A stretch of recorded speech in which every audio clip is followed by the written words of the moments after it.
Olá pessoal, eu sou o Fernando Rocha e esse é o Saúde e Bem-Estar começando agora. No programa de hoje a gente vai falar sobre doenças sociais, atos impulsivos, por exemplo, cleptomania. A gente vai falar desse distúrbio, desse transtorno mental que leva à dificuldade de controlar os impulsos para roubar. O que as pessoas estão acometidas por quais sintomas? Como é que a gente define esse problema?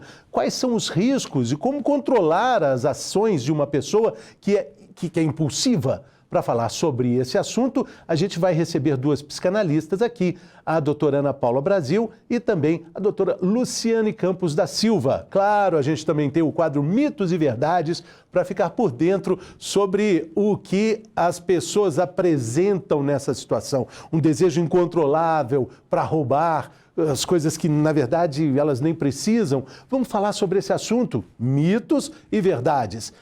Está começando mais um Saúde e Bem-Estar.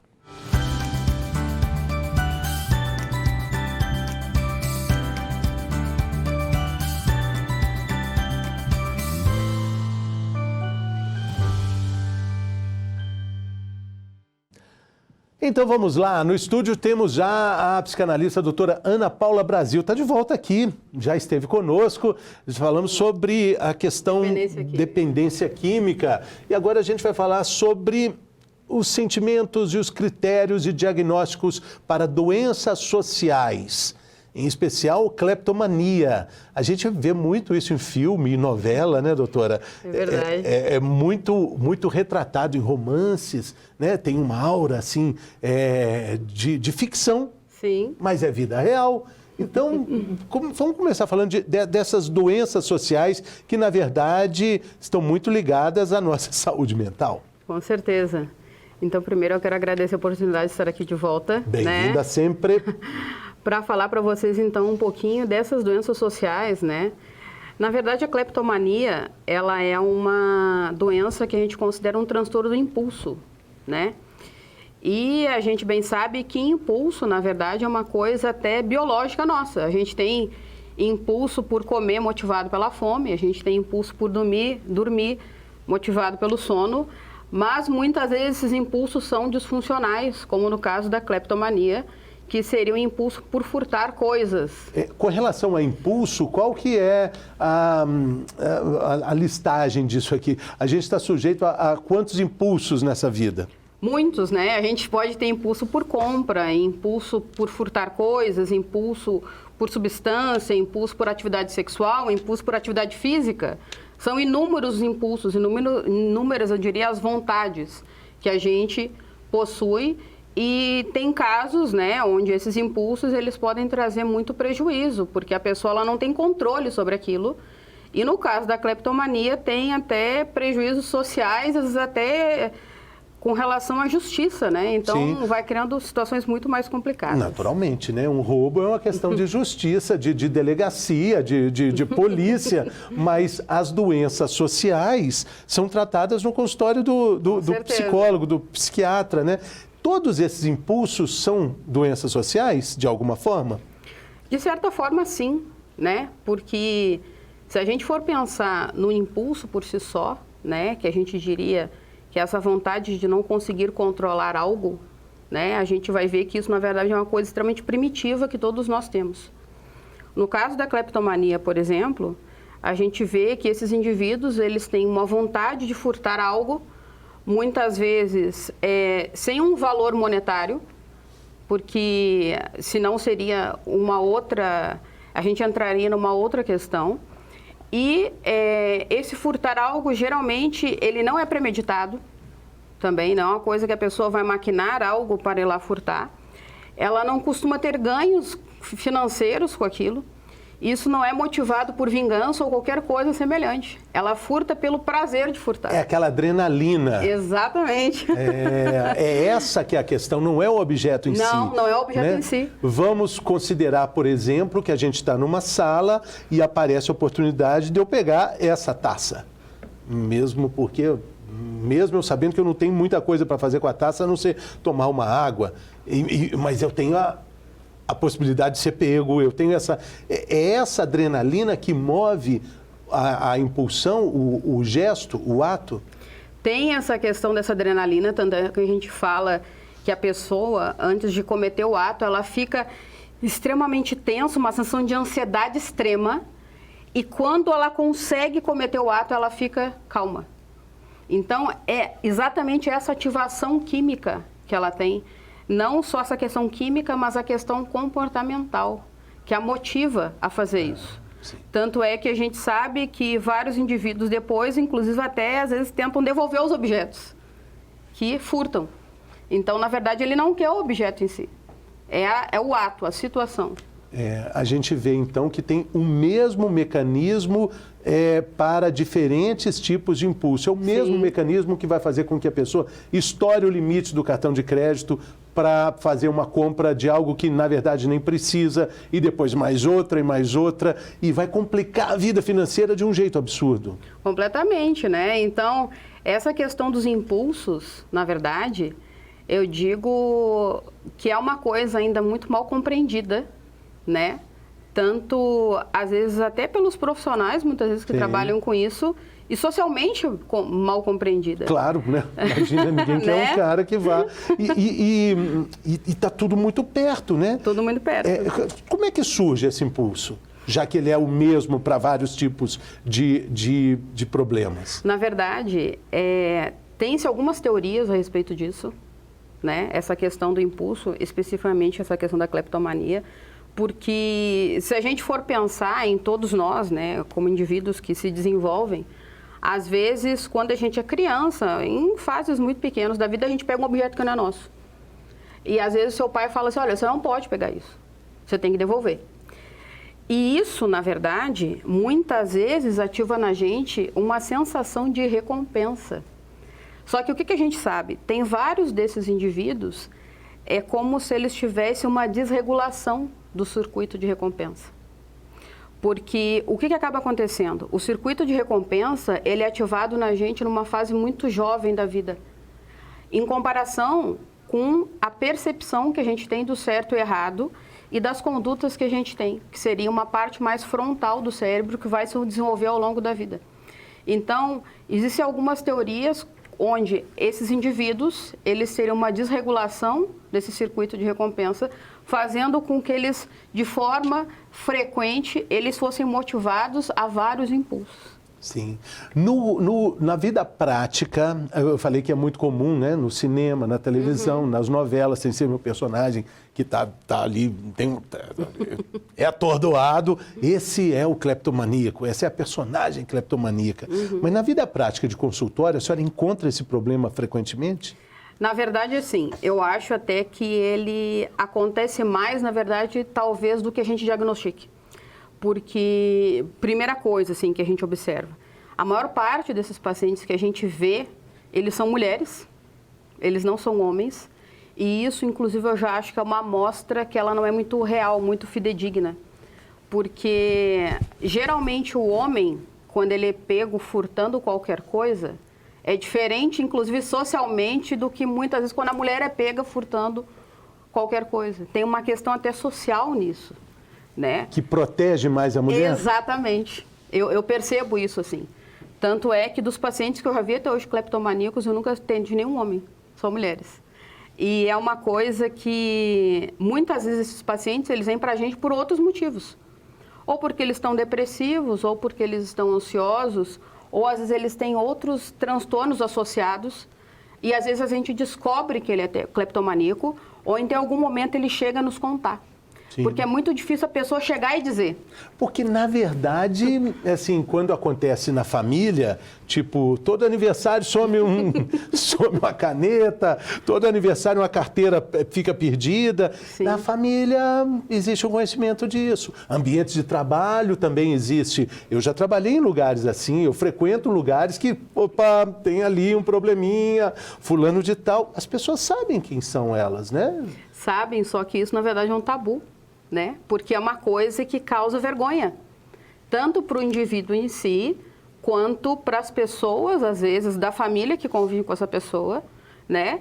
E às vezes não é uma pessoa da família, mas alguém que a gente conhece. Até da vítima. Pois é, mas que eu tô falando, a própria pessoa sente vergonha. É. Ela fica envergonhada, ela vai dizer, olha, seguinte, eu tenho um problema que eu furto objeto dos outros. Ninguém vai aceitar uma coisa dessa. Aconteceu uma coisa desagradável, assim, claro, sem falar naturalmente, sem falar nome. Eu tive num casamento que uma pessoa, que todo mundo sabia, roubou o celular da noiva. Eu acredito. E as pessoas sabiam quem era. Roubou o celular da noiva. A noiva sabia, o demais. noivo sabia também. E ninguém falou nada. Sim. Ninguém falou nada. Que situação triste, né? É triste porque isso, na verdade, vai criando muitos prejuízos para essas pessoas. Por isso que eu disse que muitas vezes essas pessoas vêm por outras coisas. Ou elas estão muito depressivas, porque ela sabe que é algo que ela tem, mas ela não consegue controlar, como se fosse algo fora daquilo que ela tem, algum tipo de... Não é livre-arbítrio, mas assim, que ela tem realmente controle. E isso vai fazendo com que essas pessoas, várias delas, desenvolvam transtornos de humor ao longo da vida, devido a essa questão. Do ponto de vista clínico, uma psiquiatra falando, qual é o comportamento ideal de uma vítima de cleptomania, primeiro, e depois a gente fala do próprio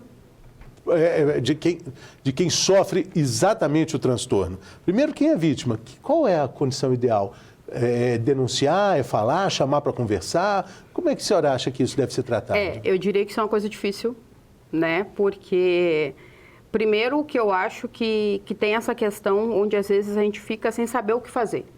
Né? Por exemplo, assim, a pessoa vai achar ruim ou vai achar que vai pensar alguma coisa. Então, eu penso que em qualquer situação, na verdade, a melhor forma é a gente agir com honestidade. Assim, olha, eu vi que você pegou tal objeto e tal, mas não talvez numa atitude condenatória, mas sim numa postura talvez de tentar entender aquela situação, no sentido da pessoa que sofre aquilo. Isso é muito delicado. Já porque a pessoa pode falar, você está me acusando? Você está me acusando? Então, eu posso até... A pessoa se sente ofendida, né? Demais. E no caso, digamos, do indivíduo, né, que possui o transtorno, eu acho que a primeira questão, primeiro, é aceitar isso como um transtorno, né? Assim, realmente querer tratar isso, porque a gente sabe que isso pode ter muita melhora. Eu não vou dizer que tem uma cura. Se eu dissesse isso, eu estaria mentindo, não é isso. Mas tem algumas estratégias que a gente utiliza, tanto com medicação quanto com terapia, que isso reduz muito, né? Então, é possível sim, só que a pessoa ela tem que reconhecer aquilo como um problema no sentido dela necessitar de uma ajuda. Sim, sim. E como é que é essa ajuda? Como é que é o tratamento? Então, o que a gente sabe, assim, tem algumas medicações que auxiliam um pouco nisso. Geralmente, essas medicações são medicações que a gente fala do grupo ali dos estabilizadores de humor, porque vários deles estão relacionados à contenção de impulso, né? Muitas vezes, a gente pode utilizar medicações como antipsicóticos em baixa dose, também como contentores de impulso. E dependendo da situação, né? Como eu falei, às vezes tem pacientes que eles têm associados problemas de humor, depressão, ansiedade, ou até alguns pacientes que podem ser dependentes químicos, e eu digo que daí a situação é mais complicada ainda, que entra mais coisa nesse meio, medicações para essa finalidade. Esse seria, inicialmente, o tratamento medicamentoso. E tem também as estratégias que a gente fala, que são estratégias psicoterápicas, né? Uma coisa que a gente sabe que tem, talvez, uma melhor eficácia seriam as técnicas em terapia cognitivo-comportamental, justamente por elas terem, eu diria, talvez uma abordagem mais prática da situação. Como?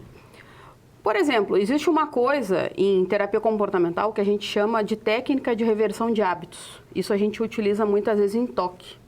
E eu digo isso porque o toque ele tem algumas similitudes com os transtornos do impulso, né? Então, o que seria a técnica de reversão de hábitos?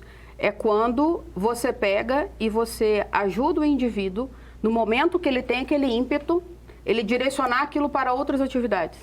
Então, por exemplo, se eu pego um paciente que ele tem, se a gente pegar, por exemplo, o toque, que ele tem por hábito, roer a unha, tirar a pelezinha da mão, enfim, a gente tem algumas formas que a gente tem de tentar direcionar aquela questão manual quase mesmo, para o paciente tentar utilizar outras atividades ou pegar alguns outros objetos. Serve até para parar de fumar, então, né? Exatamente. Terapia cognitivo-comportamental ajuda muito com relação à questão de parar de fumar. Agora, está me ocorrendo também, doutora, que esse transtorno, ele deve ter pontos de contato com vários outros problemas.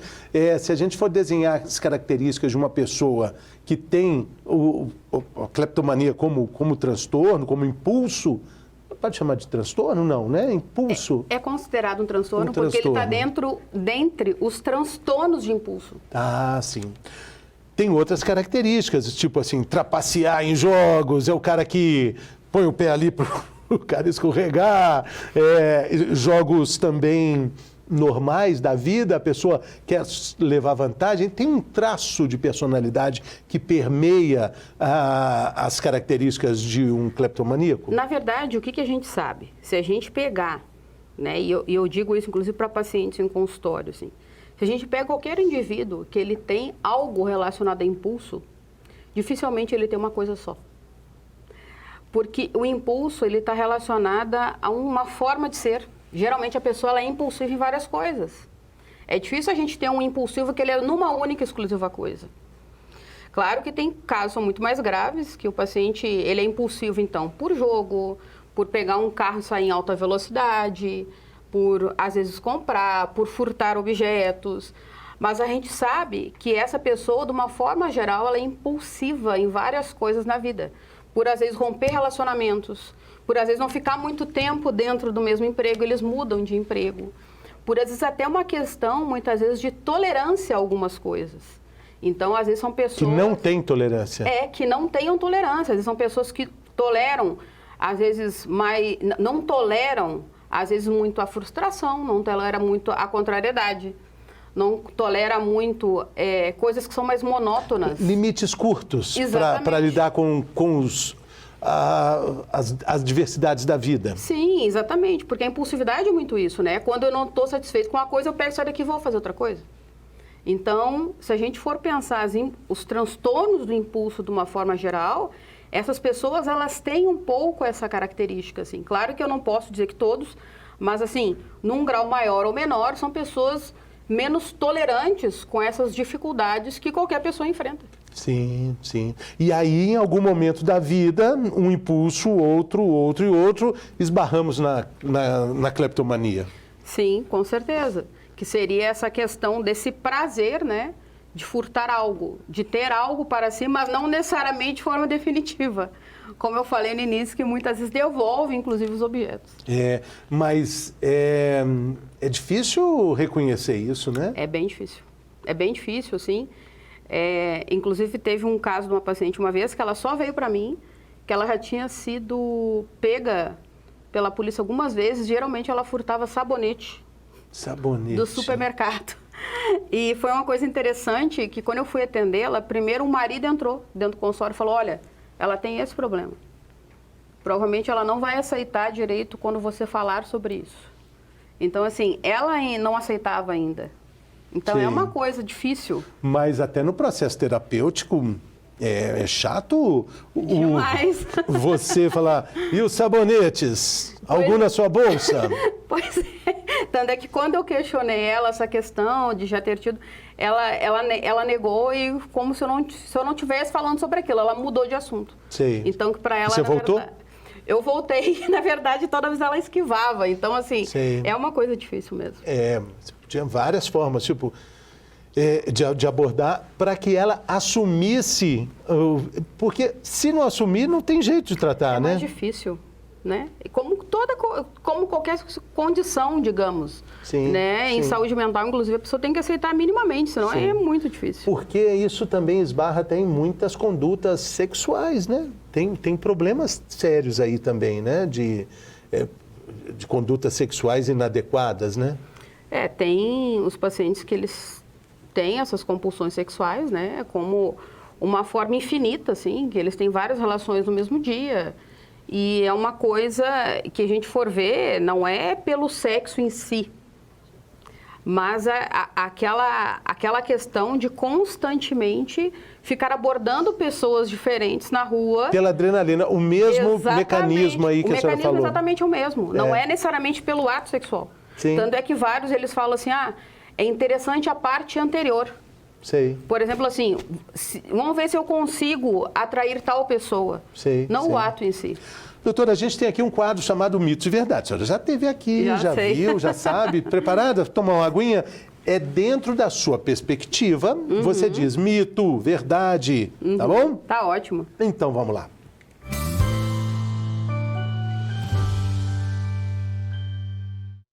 Estamos falando sobre cleptomania.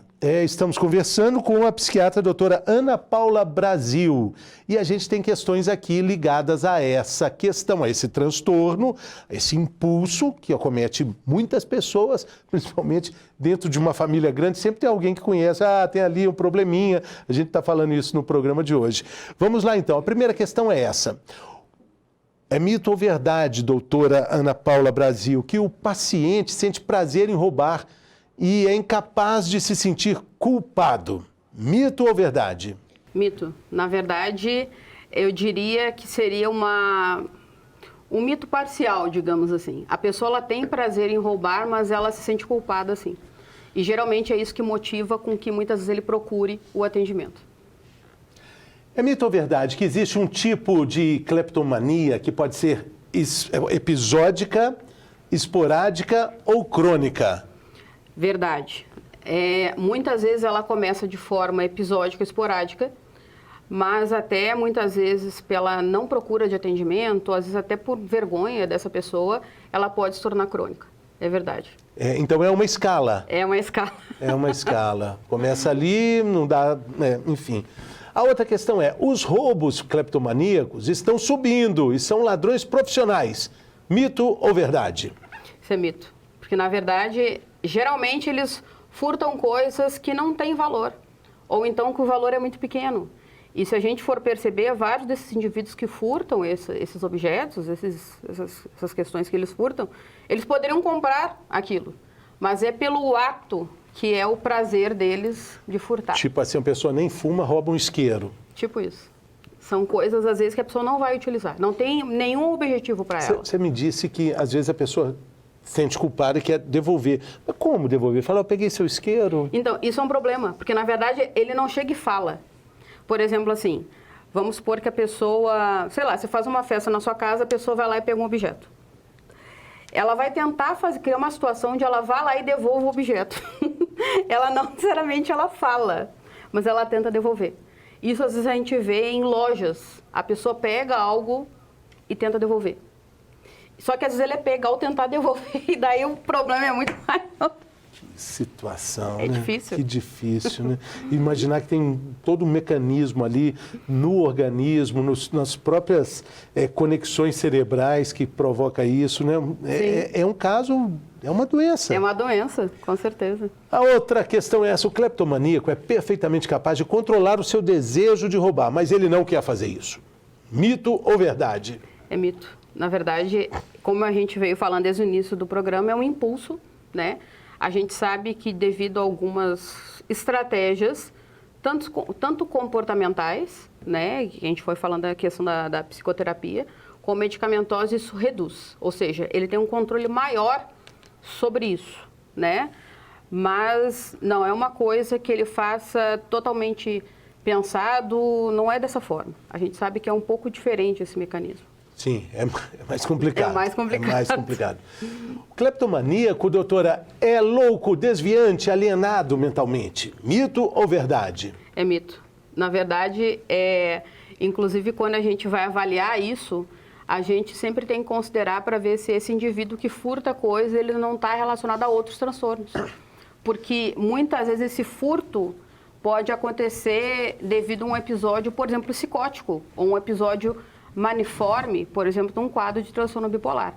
Então, nesse caso, muda um pouco, inclusive a nossa percepção, se isso de fato é cleptomania ou não, e até a abordagem do tratamento. Então, a gente tem que considerar aquela questão, cada caso é um caso. Sim, cada caso é um caso e cada individualidade precisa ser estudada de uma forma, né? E a última questão é essa: terapias podem ajudar no tratamento do cleptomaníaco? Mito ou verdade? Verdade. Ajudam muito, né? Como a gente falou, a gente chegou a comentar anteriormente, tem as medicações, mas a terapia ajuda muito, porque ele vai tendo uma outra percepção, uma outra perspectiva, e inclusive essa questão da culpa, né, às vezes até rejeição social e familiar, vai reduzindo, e isso vai fazendo com que a pessoa ela sinta-se, inclusive, mais à vontade para dar seguimento ao tratamento e melhorar essas questões que causam tanto prejuízo para ela. É muito importante falar que esse tratamento terapêutico, ele é importantíssimo como a administração desse problema, investigação desse problema, e para ajudar familiares, ajudar pessoas que passam por essa situação, é explicar aqui que o terapeuta, ele é um aliado do paciente, né? É preciso entender essa parceria, é preciso ter essa relação de confiança. Sem ela é impossível chegar em algum lugar, né, doutora? Com certeza. Eu até falo que o tratamento, para dar certo, ele não é feito por ele não é feito só pelo paciente, não é feito só pela gente. Ele tem que ser uma dupla. Se for uma dupla, o tratamento dá muito mais certo, né? E claro que se tiver um apoio familiar, a chance de sucesso é maior ainda. É muito difícil entender que, poxa, eu fiz algo que é condenável, algo que é tão difícil de falar até sobre isso, mas será que tem alguém que concorda comigo? Tem, o terapeuta, ele vai concordar. Não é que ele vai concordar, ele está do seu lado para te ajudar, né, doutora? Com certeza. Mas isso eu sei que é muito difícil, né? Eu digo que é um tema que é um tabu, né? Talvez dessas questões de transtorno de impulso, talvez seja um dos maiores tabus que a gente tem, social e pessoal, né? Então, é um grande desafio aí, eu digo que a gente tem muito que aprender isso ainda. Isso, exatamente. É uma investigação, não é um transtorno que caminha, muitas vezes não caminha sozinho, é preciso ter coragem para enfrentar esse problema e o primeiro passo é reconhecer que existe o problema. Né? Com certeza. Doutora Ana Paula Brasil, muito obrigado pela sua participação, sua mais generosidade. Valeu. A gente faz um rápido intervalo e volta daqui a pouco.